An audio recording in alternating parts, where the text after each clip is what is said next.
Good morning. You listen to Blaine's World show, heard each Wednesday morning here on WPVM in Asheville, North Carolina. You can also listen online on WPVM.org and watch us on WPVM's Facebook page. I'm your host, Blaine Greenfield. I'm here right now in my studio in downtown Fairview, North Carolina. And each week we focus on the Asheville theater scene, as well as on positive news and information about both people and organizations in both Western North Carolina and throughout the country.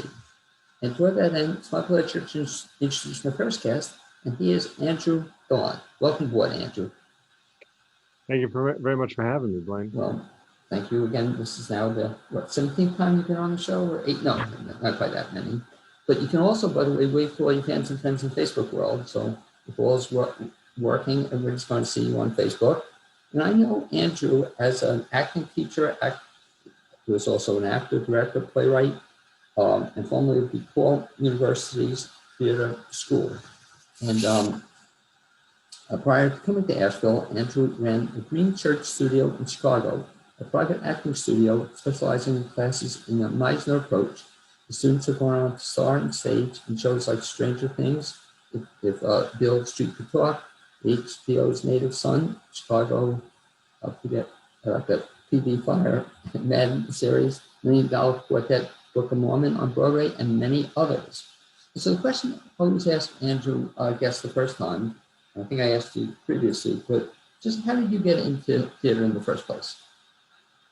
Boy, oh boy. I probably said this story the last time I was on, but the very first thing I did, I got enrolled in a camp by my parents. A small town, central Wisconsin, called Marshfield. There was a little summer camp that did, essentially a lot of theater games and rolling around and, goofy improv and all of that. And then it culminated in me playing a part in an adaptation of the Chicken Little story, the parable Chicken Little, where I played Foxy Woxy. And I remember, that's basically all I remember about it, was the name of my character was Foxy Woxy. And at the very end, I peeked my head through the curtain and gave a big wink and then walked, And went back. You were 37 at the time? Yeah, exactly. I think I was maybe 6, something like that. Actually, I don't know that story. So let me ask you a follow-up on that story. Sure. So you first thing, 6 years old, you were in this production. At the end of the summer, they put it on, kind of thing? Yeah, it was sort of all summer long. Because essentially it was babysitting with theater, Did your parents get to see you in the production? They did, yeah. It was at the school. I mean, the camp itself was hosted at the local University of Wisconsin extension, and we got to be in the big theater and all of that. And the big theater, which looking back, it seemed huge. It was probably a 300-seat theater, something like that. But it felt like it was thousands of people, and there's probably 40 people in the audience. This reminds me, do you remember there used to be a TV show, This Is Your Life? Remember, you've heard of the show? Mm-hmm. So what a shame that I can't then take out the videotape of that production and say, and Andrew, now for the first time in 40 years, here's the first. On a very, very beat up, the only copy of the VHS tape of that production, I'm sure, is out there somewhere. Oh, I was going to ask you, did your parents tape it? I don't think so. I think. Because I think they decided that the babysitting was done. Because here's the idea I have, that when we get back to being in theater, I want to keep this in mind, because I obviously want to see you back in theater. And I have this great idea I may have told you the last time, but I want to do this fundraiser. And I want everybody to do their very first role, so you would get a chance. You don't have to do the whole thing, maybe just a 5-minute segment, and you could have your face go through the curtain, that would be the secret of it. Sounds good. Wouldn't it be fun? I think it would so. Be fun, absolutely. So you're a kid 6 years old, how'd you go beyond that then? Yeah, I mean, I stuck with it. I was the quintessential theater kid in junior high and high school, and my senior year of high school, I played Tevye and fiddler, and okay. And thought that I was I thought I was like Topol and and Wait, hold on made my a way. second. Yeah. Hold that for a second. I'm going to have to introduce you to a good friend of mine in the Asheville area, Jimmy Ferraro. I don't know if you know the name, but he played Tevye on the road for 3,000 productions. Wow. So he's, you can compare notes someday with him. I'd love to have you meet him. So you Sounds did, good. I think I was a big guy who could grow a beard, so they figured let him did have you, it. did you actually grow a beard? Oh yeah, I had the full beard, the whole thing. Yeah. Oh, in high school? Yeah.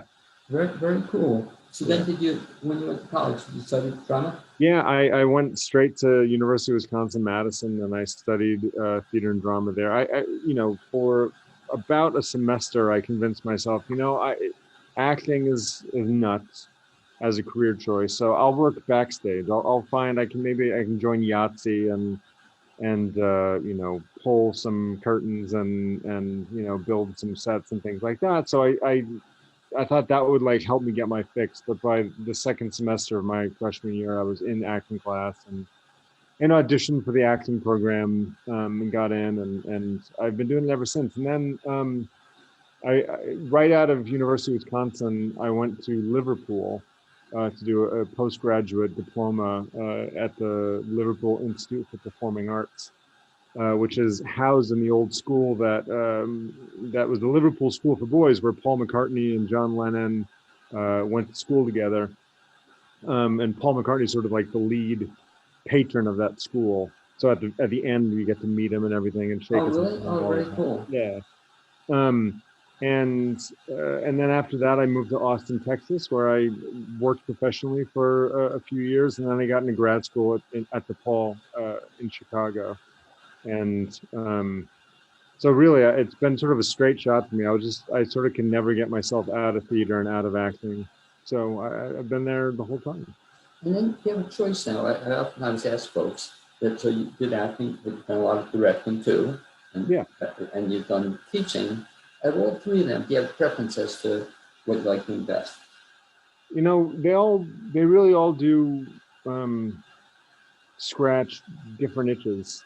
Um, I probably feel most at home and most confident in myself as an actor, which is funny because when I started out acting, uh, I'm a by nature a pretty introverted person actually, and can be quite shy and quite quiet.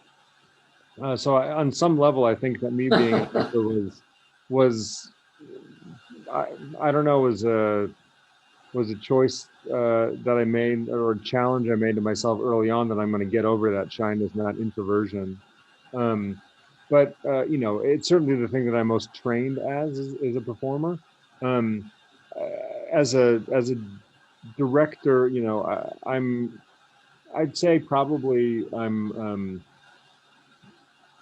least confident as a director. As a teacher, I feel very confident. As a writer, I feel very confident. Directing is the one that still scares me a lot, just It's because funny, yeah. Go it's ahead. funny you say that because most folks I interview who have been actors say they prefer the directing. That I'd say you're one of the few exceptions. Usually, that 9 out of 10 say they love the directing now, and they're now doing more directing than acting. Sure. But I always thought the thing they oftentimes tell me was they don't have to memorize lines anymore. It's not. For me, acting is such the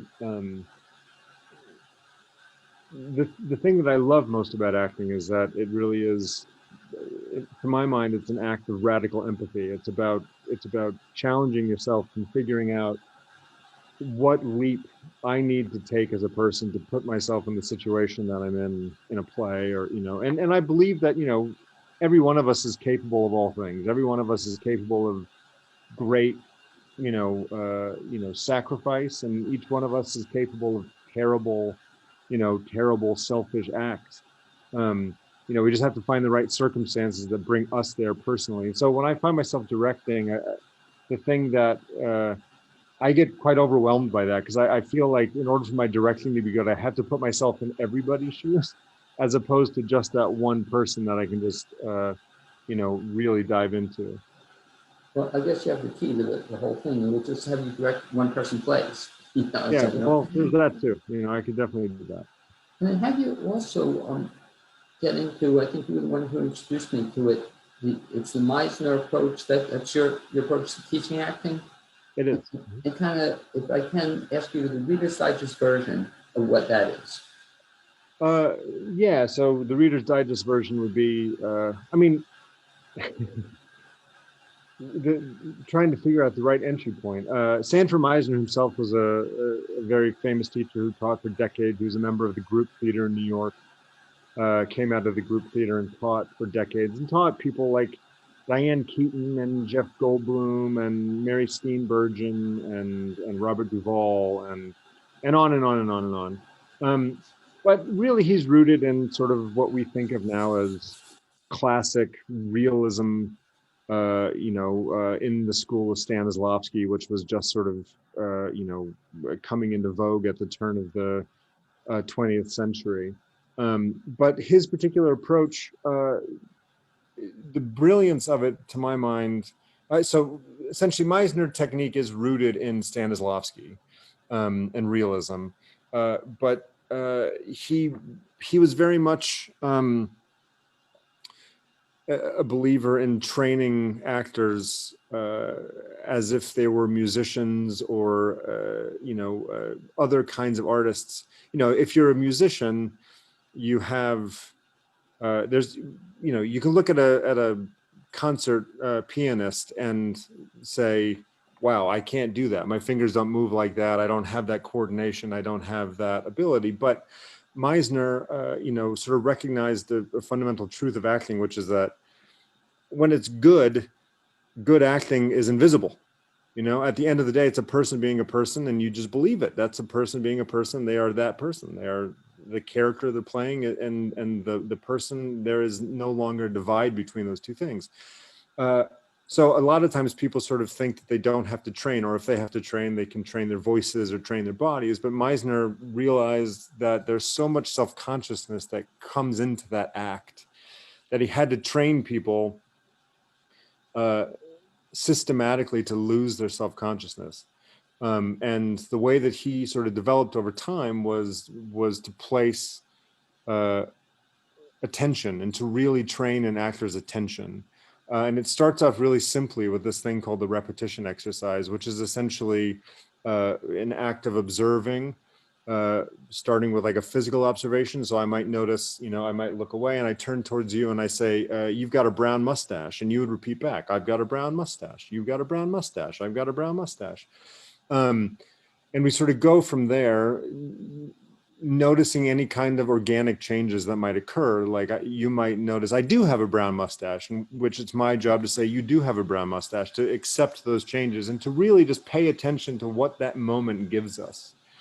And it's, this is again, a Reader's Digest version of it, but it builds off that fundamental act of attention and attending the moment as yourself.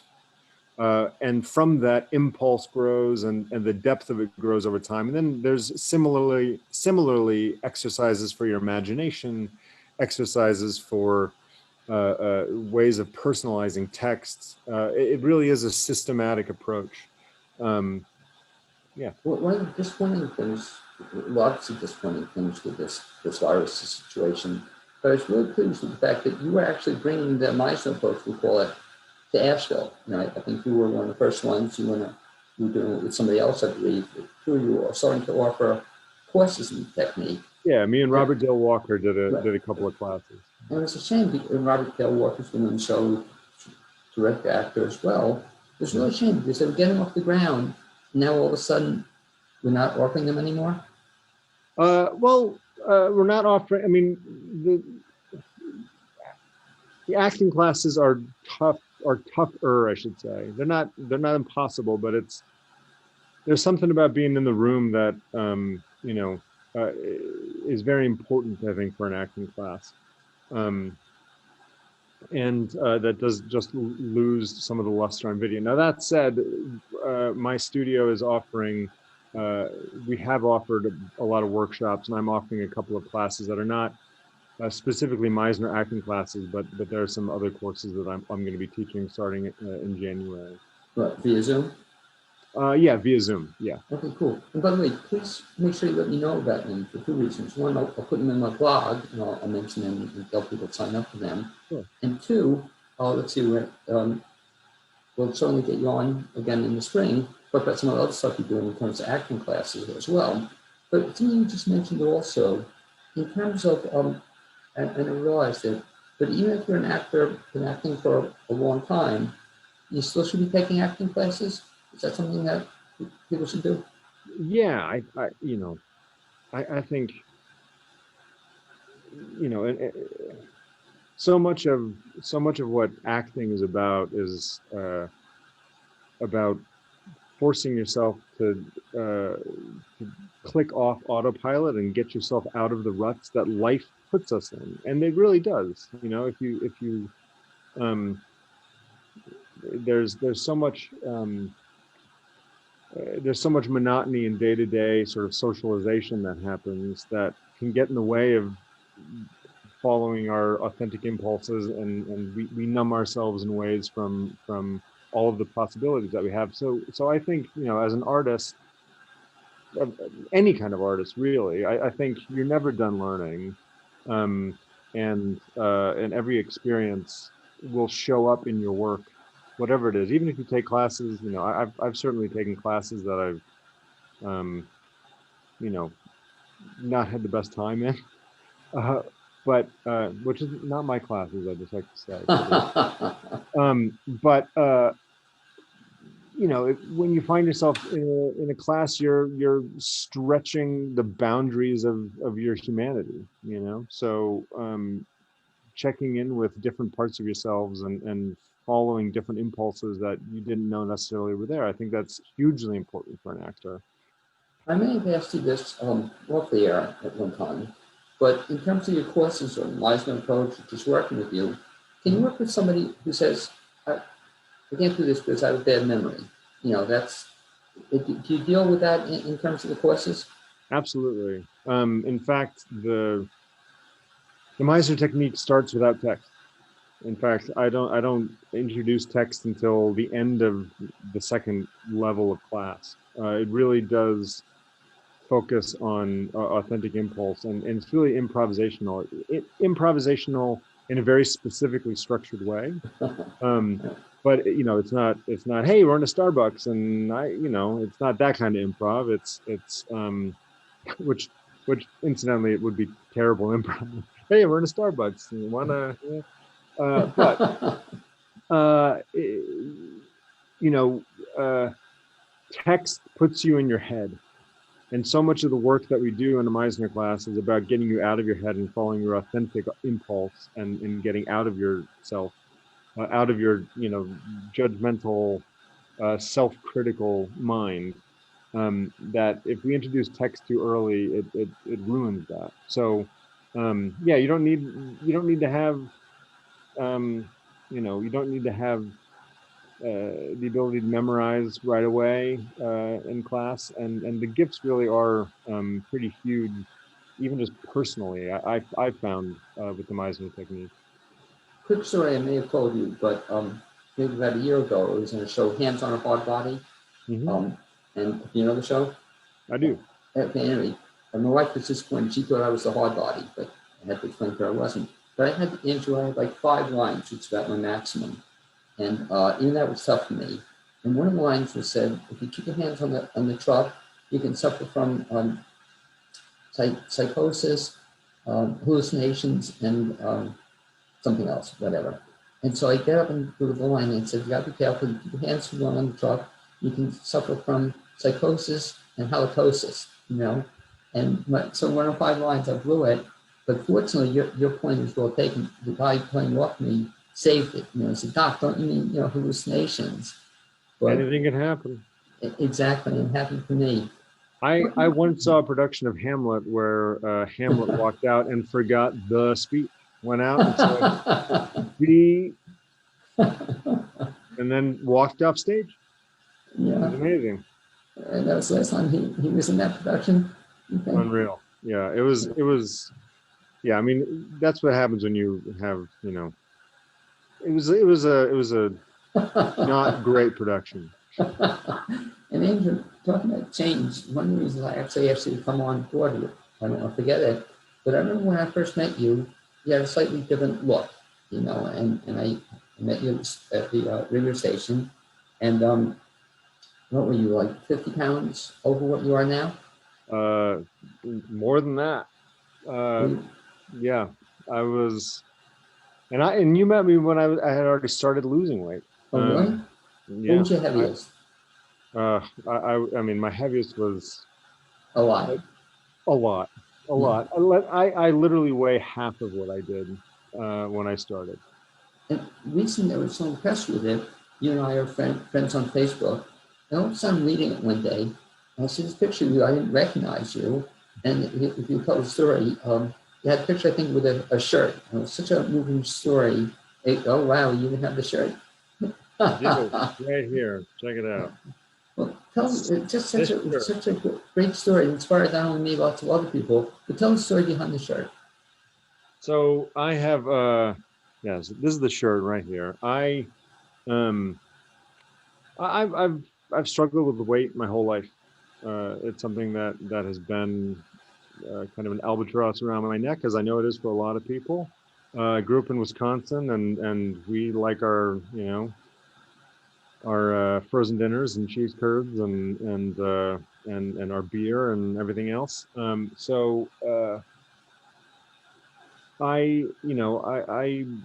that was just something that's always been a part of my life.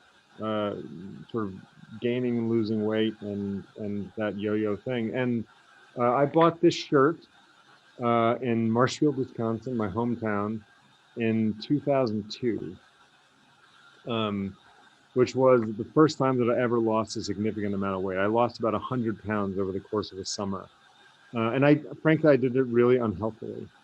I did it, way too quick and way too, uh, I became obsessed sort of in the other direction. I wouldn't go so far as to say that I was, eating disordered, but I was, Close. getting close to sort of, being obsessed with how few calories I can eat in a day and all of that. Um, which I guess is eating disorder, as is, being overweight, or can be compulsive eating. Um, I lost about 100 pounds and I felt really good. I felt, great about myself. I went in and I bought this shirt. Um, and, this shirt is very 2002 Central Wisconsin and kind of terrible. But over the course of the next year and a half, 2 years, I put a good amount of that weight back on that I had lost. And then I, lost them again, and then I went to grad school. And grad school, the stress of grad school and the stress of all of that, I the way that I coped was by eating food. And I by the end of grad school, I probably gained 150 pounds. I'd be willing to bet. Um, but this shirt I carried with me in every closet at four different apartments, um, and it hung in all of my closets, sort of in the back. And there was always this thought in my head that someday I'm going to get back into that shirt. Someday I'm going to get back into that shirt. Cut to this year, I really, not to get not to get too maudlin or anything, but my brother passed away of colon cancer about gosh, I guess it was 2014. So it was October of 2014, and uh, I turned 38, which is as old as which is older than my brother ever got to be. And the thought just sort of dropped into me, and that I had to do something to get healthier, and I did, and I started doing some intermittent fasting, and I started doing vegetarian keto, which is a whole thing, basically extremely low carb dieting. My family has a lot of diabetes in it and other things. Basically, it was really motivated by health. I wanted health because I'd gotten to a place where I was quite unhealthy. Um, and I've lost over 200 pounds in the last 12 months, 14 months, I guess. And doing it based on the diet, but doing it in a healthy fashion though. Yeah, very, very much. I mean, I'm eating extremely nutritious food and just eating less of it, and I'm timing it specifically. Intermittent fasting for me seemed to be sort of a key. It really did sort of help hunger and get my blood sugar sorted out and all sorts of things. I feel great, and my people tell me I look a lot younger in terms of like my skin, in terms of all of these things. Um, but I carried the shirt the whole time, and this is sort of hanging around my head. And I got to get into the shirt. I got to get into the shirt. And then this summer, I just on a whim, I reached into this closet, like probably the seventh closet that thing is hung in, and I pulled it down and I fit. And I sort of imagined that it was going to be this, grand epiphany moment where I felt good about myself and felt, all of this stuff. And really, I put it on, and uh, as someone says in a chorus line, I felt nothing. I just felt nothing. It didn't feel like a huge triumph or anything, because the changes had sort of, the changes I needed had occurred prior to my putting on the shirt. Um, and so, I, I've saved this shirt so that we could do this show, Blaine, but I'm going to actually give it away. I'm going to give it away. I've made the decision that I'm going to give it away to someone who will enjoy it more, someone who Very won't be, nice. that it won't mean that thing to, because I really felt like it was this weird way of me looking at it and saying I wasn't good enough, and sort of carrying that around with me for, for a decade, 2 decades. And the purple thing, Andrew, you mentioned to me, I don't see it, but you said you still want to lose more weight. Yes, a little bit. I don't see it. Andrew, in our meantime, if you can, just give us an update on kind of what's happening with you now moving forward, in terms of making some teaching, any other projects you're working on now? Yeah. So I I'm writing a couple of things. I'm writing a few projects that I'm working on. Because we all have time to write right now. Uh, in terms of acting, I'm itching to get out there again. I've been really sort of excited about the prospect of getting out and auditioning more now that I have time. But the one thing that is sort of immediately on my horizon is that in January I'm going to be teaching 2 classes. Like I mentioned, I'm going to be teaching a 10-minute playwriting class. The class is not 10 minutes. The plays that you write over the course of an 8-week course are going to be 10-minute plays. And I'm also going to be teaching an audition monologue class that's very much rooted in the technique that I've been teaching for a decade, the Meisner technique. But it is really geared towards auditioning. Although you learn a lot about acting and sort of the process of how to bring yourself to a text fully and authentically over the course of working on a monologue. Well, do me a favor too, because I see both of those would be kind of a good show to do, talk about the courses and what's in them, and it sounds kind of interesting. And like you said, what now some theaters are starting to do, which is very exciting, they're starting to actually do plays. I saw NC Stage, I don't know if you saw it, or they're doing it right now. They're doing not Miracle on 34th Street, the Jimmy Stewart movie. It's a Wonderful Life? Yeah, being 20th century. Have you heard about that? And I think they did a very good job on it. So they have the 4 actors in their homes making all the sound effects. Fun thing. It's exciting. People are starting to do that a little bit now. Well, I was really excited. I was able to see one of the reasons that I decided to do the 10-minute play class is that one of my short plays actually premiered with Magnetic here in the short play. Oh, that's right. I'm signing up to see it. I can still sign up to see it, I think, right? Oh, yeah? It's underway. I want to see it. Absolutely. Well, this was a short play festival maybe, 6 months ago or so. Oh, they're doing one now. They're doing a series of short plays. Oh, nice. Very interesting. Andrew, if anybody wants to get more information about either your upcoming courses, about you, or some other cool stuff you'll be doing, what's the best way to keep in touch with you? You can email me at andrew@greenshirtstudio.com. Or if you're interested in checking out classes and what we're offering, we're doing a lot of virtual stuff, so you can take it from anywhere in the world. You can go to greenshirtstudio.com. Okay, and you can also, I guess, follow you on Facebook as well. Absolutely, yeah. You can find me on Facebook, Andrew Gallant. There might be another one or two, but you'll probably see a picture of me looking. Actually, I'm pretty sure wearing this shirt. I love it. Anyway, Andrew, pleasure seeing you again, and I look forward to hopefully seeing you in real time and almost in person sometime in the hopefully near future. Speak to you soon. Sounds great to me. Okay, Andrew, you be well.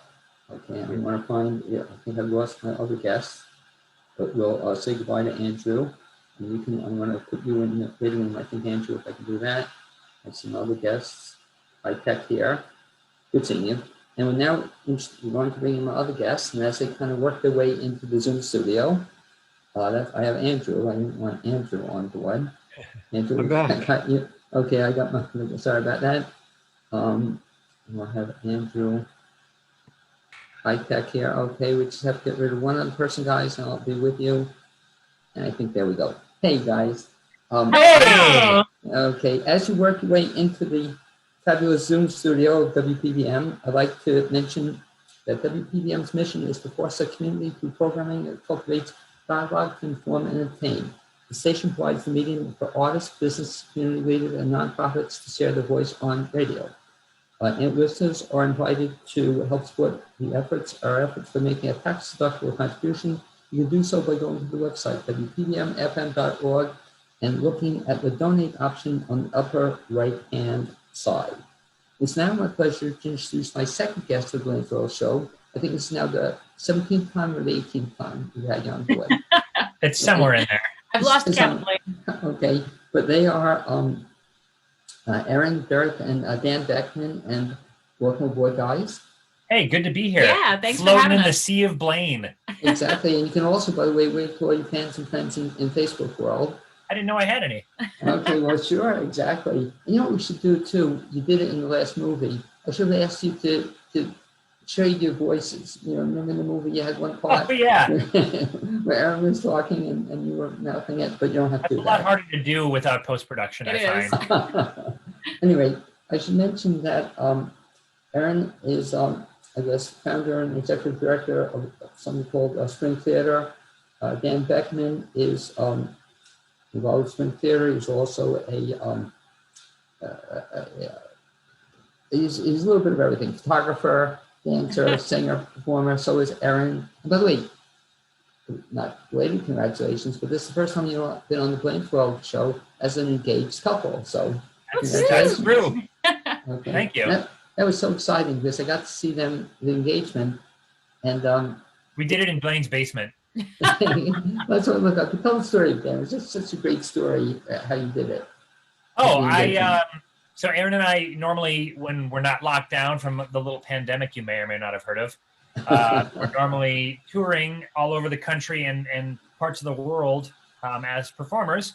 And so we've seen a lot of stuff together and gone on a lot of adventures. And I recorded this version of a song from the Bridges of Madison County called It All Fades Away. So nice. Which has kind of a special relevance to our relationship too, and showed the whole thing is I've seen this, that, and this, I've seen this, that, and this, but it all fades away but you. And put a bunch of pictures of places that we've been together and then kind of boiled it down to pictures of us together and of Erinn. And then I asked her at the end, well, actually I had the slideshow because I was nervous to ask her to marry me. What's so funny She said no, but but not until the audience wasn't watching. right. Well, it was so funny. It's just funny because I was thinking, wow, he really went all out for my birthday this year. And we've been filming and editing this movie. And like, I can't believe he took the time to do this for my birthday. And that was really, really nice. And I was getting emotional because, first of all, it was a really nice presentation. But also I was just like, he just took so much time to do that. And when the question popped up, I just like, you know what? Because I had no idea that Do that you was know going what? to happen that day. Well, also, that song, because I love the song, isn't that part of your regular show too? The song? That one has not been. I've actually never done that song. Oh, Yeah. really? Oh, that's so cool. But It so I'm should watching be, it. though. Yeah, but I'm watching. It should be, or hopefully will be. So I'm watching that. They have this really cool we call it podcast or video cast, or what do you call it?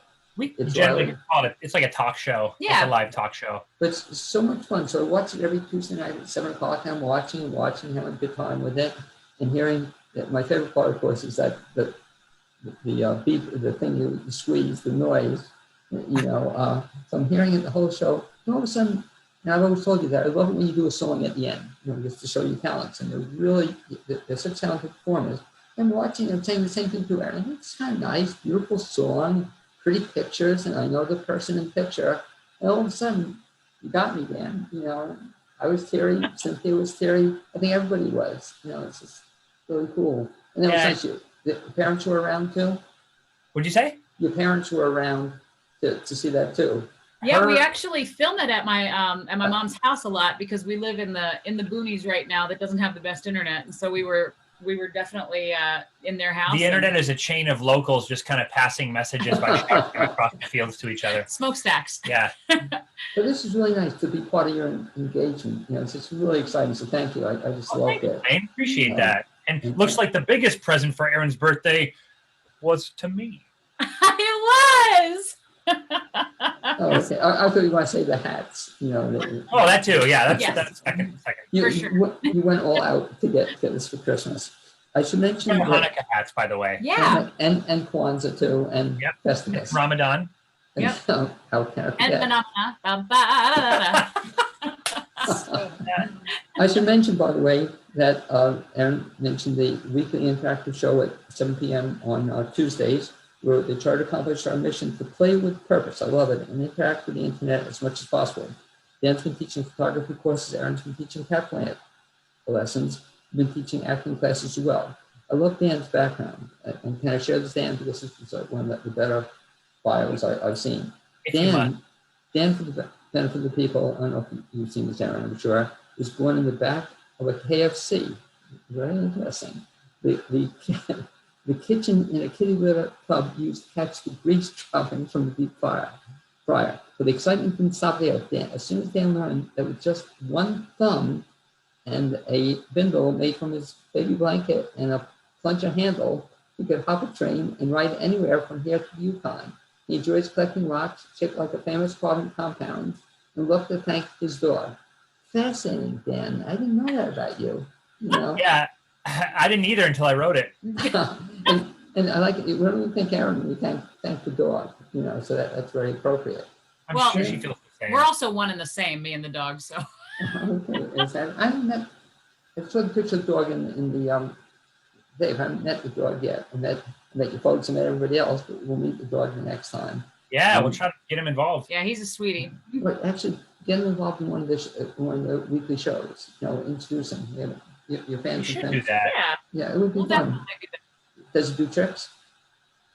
He does a trick called eat food really fast and jump on you. Yeah, it's really fun. Okay, well, show that. That'd be a lot of fun some Tuesday. But anyway, I sort of know Erinn's background a little bit. I don't know if I asked you this last time, Dan, but how did you get into performing? Well, I was in high school. I was always a class clown, for one thing. So yeah. Who'd have thought? Exactly. Yeah. I've always liked making people laugh. There's a special kind of high associated with people laughing. I don't know why or how, but it makes endorphins fly. So that kind of translated well to doing. I was in band for a long time, and then I ended up doing theater in middle school and fell in love with that, and then studied acting in college, and then went into the professional market in the Twin Cities in Minnesota, and then out in New York, and then the rest is kind of history. Two questions. One is, you mentioned how you first got into theater. I know Erinn this question in the past, but I'll ask you, your first show, do you remember? My first show was actually, so I ran Spot Op and played William Shakespeare in the in-betweens of our 6th grade Shakespeare festival, if that counts. But that was required participation. So my first actual show was probably The Music Man. Okay, but The Music Man, when you were in high school? No, I was in 8th grade. Do you remember the role? Yeah, I was the lead in the quartet. Okay, so what I want to do, Erinn, talking about a surprise, I mentioned to my previous guest, This Is Your Life, wouldn't it be cool if I had a video now and we could all of a sudden show that on the air, you know? And this is Dan Beckmann in his first role. Do you remember this, Dan? But wait, do you have it? I'm ready. I'm ready for a surprise video, Blaine. I wish I'll ask Dan, did they take that somewhere? Yeah, there's a video of it somewhere. We just ran across a picture, and it's just like all of that awkward middle school teenage boy nerd stuff just ×4, and It's awesome. It's so great. But I'm telling you, Erinn, what we have to do is see if we can find a video of that. Or the other idea for your next production, and I'm serious about this, we'll talk about this sometime. Imagine we did a fundraiser where everybody did their first production. You know, so I'm serious, because with all the people in your shows and stuff, very rarely do they have tapes of it, or they make a videotape of it.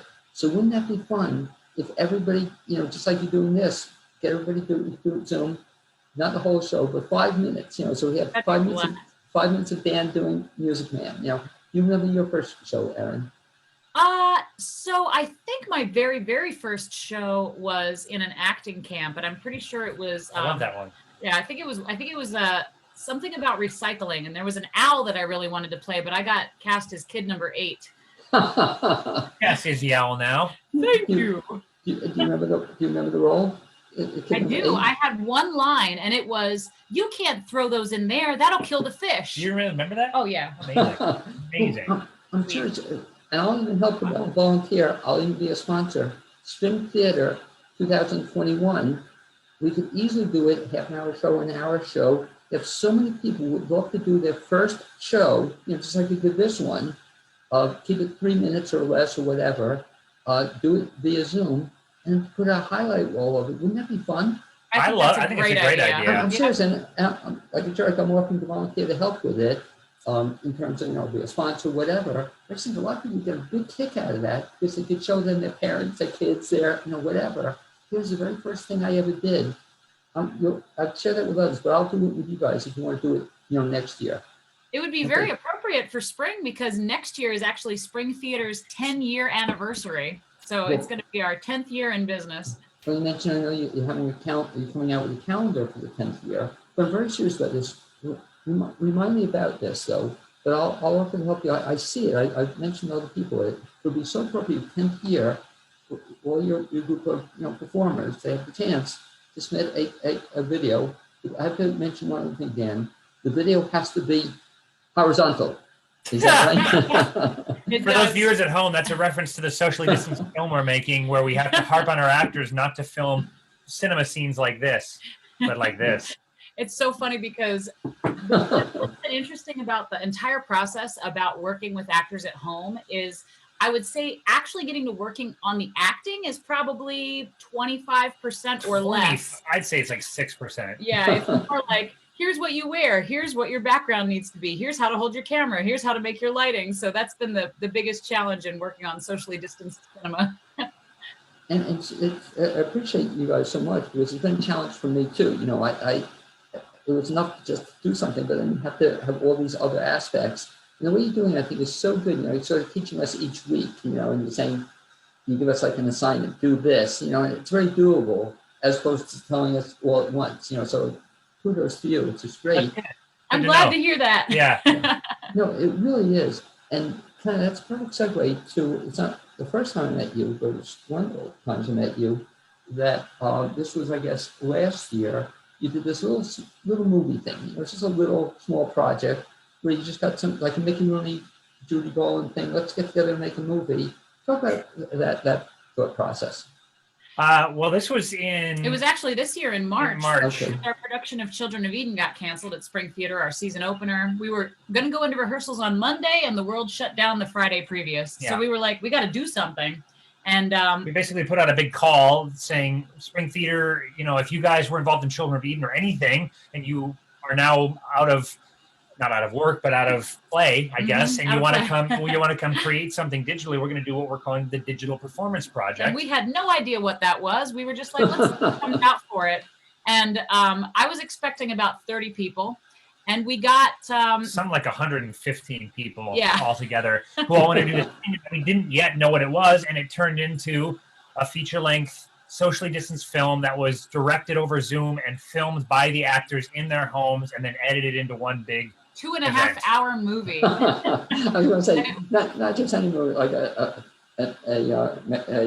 major production movie, 2.5 hour movie. Yep. And it took 2.5 years off of Dan's life. Yeah, because I did it in 2.5 months. I was going to say that, yeah. And that must have been some project. Had you ever done anything like that? We absolutely did not know what we were doing. We were just like, let's do it. Go ahead. It was so important to keep our community together. And it was one of the biggest things for me was these people have pretty much had the rug pulled out from them. And they're usually used to hugging people and being on stage and hearing applause and being with their friends in the green room. And now they have nothing. We've got to keep this community together. And so that was the biggest heart for me in that was we've got to find a place where they can hang out online, and we have to get that community going. And I'm glad that she felt that way because it really became the most important aspect of the whole thing. I was super wrapped up in this idea of creating cinema for the time, like something that had never been done before, because why would it have been? And now it had to be done that way. That was really exciting for me. And I don't think there'll ever be a project like that in my life for me. It was crazy. It felt like we were breaking new ground. It felt really cool. And one of the things I've been telling people is like, as this pandemic has changed our life, it has put me in new places that I wouldn't have been. And I'm grateful that it has gotten me out of my groove. You know, I was very much, we were touring on the road with Letters from Home, and we were doing shows, socially close shows with audiences. And we kind of had this pattern that was successful. And so you get into this place as an artist where you kind of stop being an artist and you just keep doing what you're doing. I don't know if you stop being an artist, but you stop needing to innovate because you found a groove and you found something that works and you found a recipe that cooks good biscuits, so to speak. And so when that's taken away, then you have to work outside the box, which I love. I've loved the opportunities or the necessities, depending on how you look at it, that this year has provided for us as creators. Well, even it's exciting. I know, Erinn, I haven't signed up for it, and I don't think I will anytime in the near future, but it's really cool. You're even teaching tap dancing online? Yeah, actually, I've been doing it asynchronously, which basically means I'll send a student something, and then they'll learn it, they'll practice it, they'll send it back to me, I'll send notes back to them. Honestly, what's super cool, one of my students who didn't pick up a pair of tap shoes until this pandemic started is actually going to be a featured tap dancer in the season screenings film that we're doing. So it's a really effective, cool way to teach tap. If anybody out there is interested in taking up tap in their spare time, I can tell you that I spent my entire life as a young performer and as an adult being made fun of. Like, the whole shtick was that I couldn't dance at all. Erinn is an amazing, amazing teacher. I now tap dance professionally because of her as a teacher. So if you are interested, it's a great way to. He's also a great. That's not meant to be like a plug or anything. I'm just saying. But Erinn, I'm thinking out loud, and seriously, I hope you do this as well.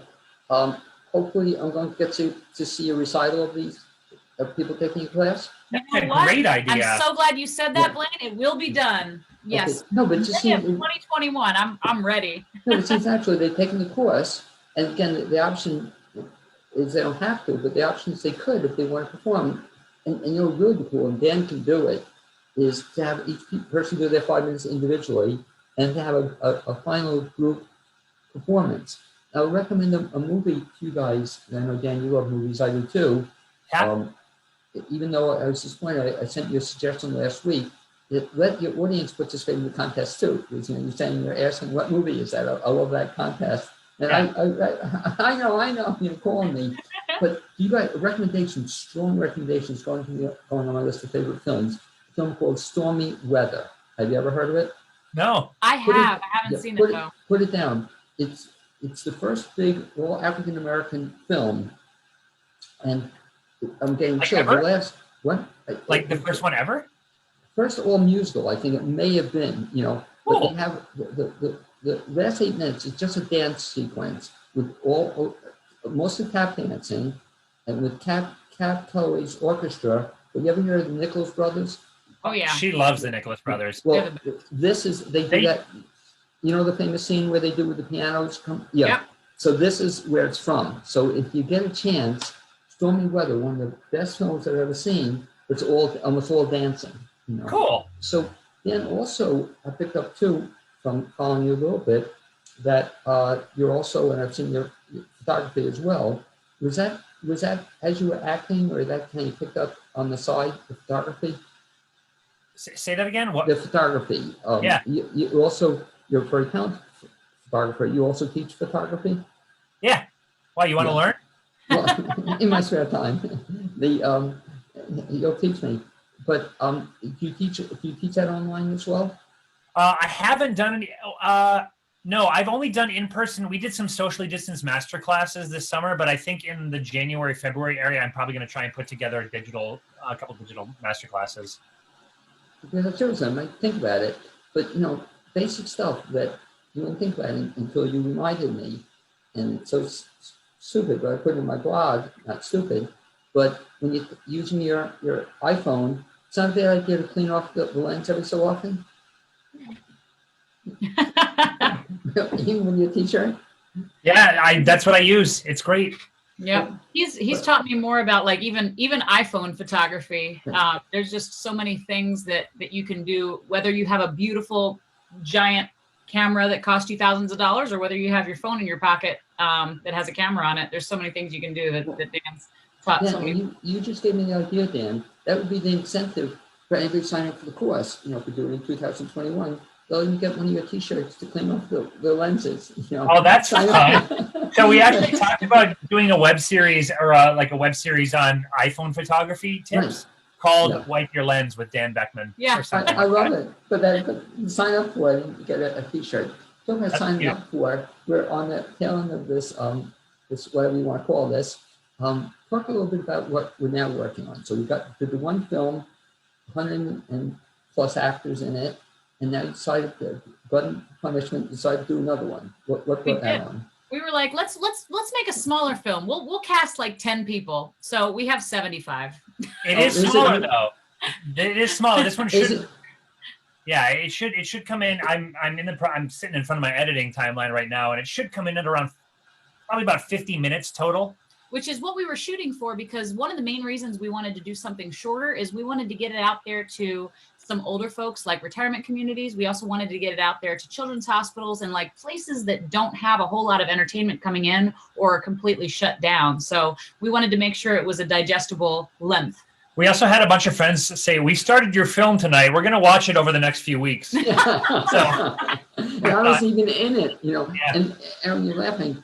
I just wrote down the note the other day. Where was I again? Because I didn't want to have to watch the whole thing again, to find my 30 seconds.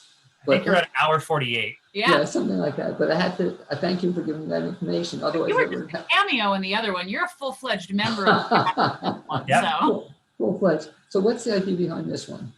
So the film is called Seasons Screenings. And the idea is that it's sort of a sampler platter, that we have an intro where we show all this stress during the Christmas time. And then we hear these radio voices that are like, if you're feeling stressed during the season, the stress of the season, you can find solace in the good old television. And we kind of transport inside the television. And we have this, about probably a 40 minutes trip through a bunch of satire of holiday season and there's television satire, programming. but there's also some singing and some dancing and some sequences. There's some comedy. There's some remakes of like famous Christmas movie scenes, holiday movie scenes.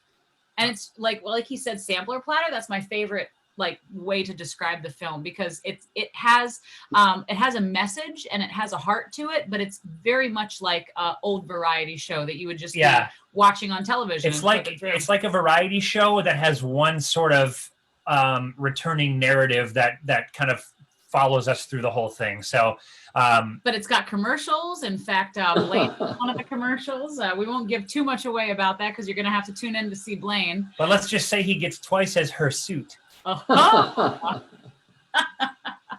is it directing and writing and producing something with people not in your studio, from afar?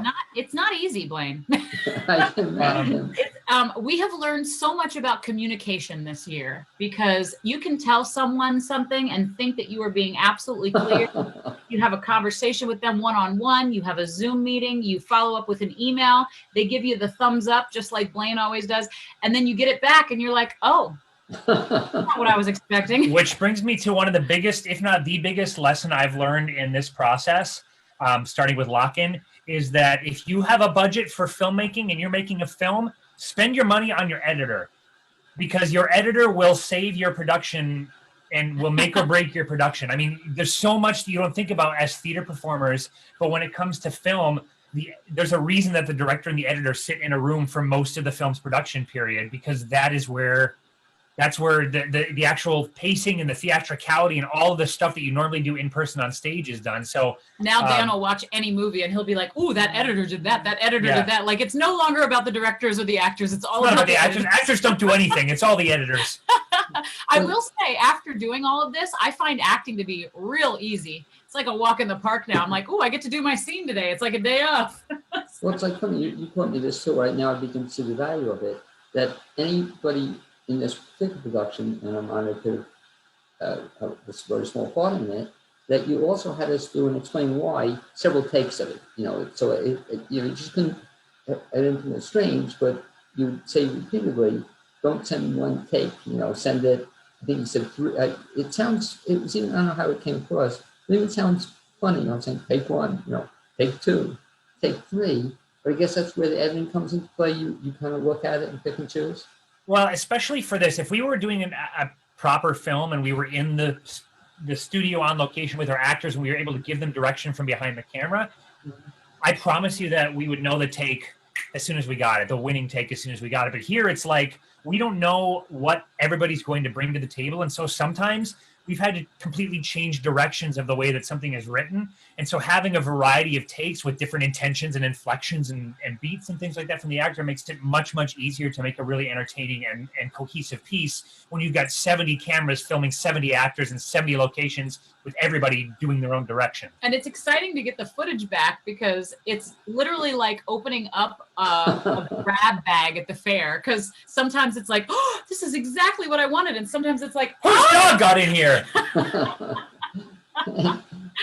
Do you think you'll ever write a normal film now, Dan, or you and Erinn? Do you think you want to do a film? I feel 1,000% equipped to do that. Now. We've been talking about it quite a bit. I think it would be really fun for us. The thing that I've loved about the socially distanced film we've done is, first of all, nobody else is doing it like this, where it's literally like, who wants to be involved? Okay, great. Everybody come on in and we'll find a spot for you. We have a 4-year-old in the show. We have a 75-year-old in the show. And we write the roles around these people. So we put out this call and we say, who wants to be involved? Send us an audition of a monologue and a song so we can see what they're working with, what they look like, what their personality's like. And then we can kind of tailor the roles to their strengths, which makes it a little bit easier to create a product in this way. Yep. Was that fun with the auditions? Must have been. Yeah. Going through the auditions? It's really neat, because now there's like a handful of people, actually more than that since the beginning of the pandemic, that we have worked with, and I feel like I've like hung out with them several times, never even met them in person. There's a few people, there's a friend of Dan's in Minnesota. They've known each other forever, but I just got to know him during Lock-In, and now I feel like he's a close friend. Which one? At Colton.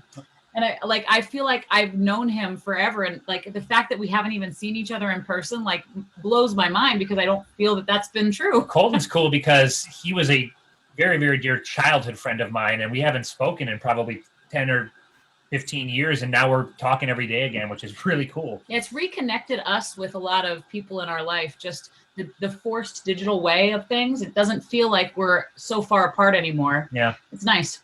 If folks want to find out more about this upcoming film, best bet is to do what?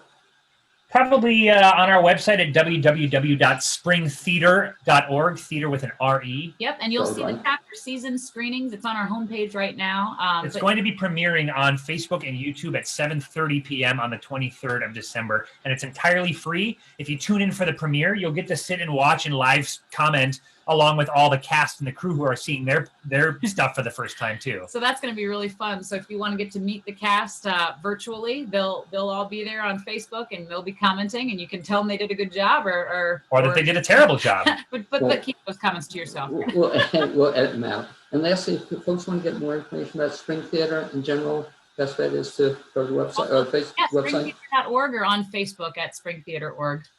Okay, and I'd like to thank both Erinn and Dan for being my guests the second half hour on the BLAINESWORLD show. Amy Prisnach, my producer, and we'll be seeing you soon. Thanks, guys. Bye, See Blaine. ya.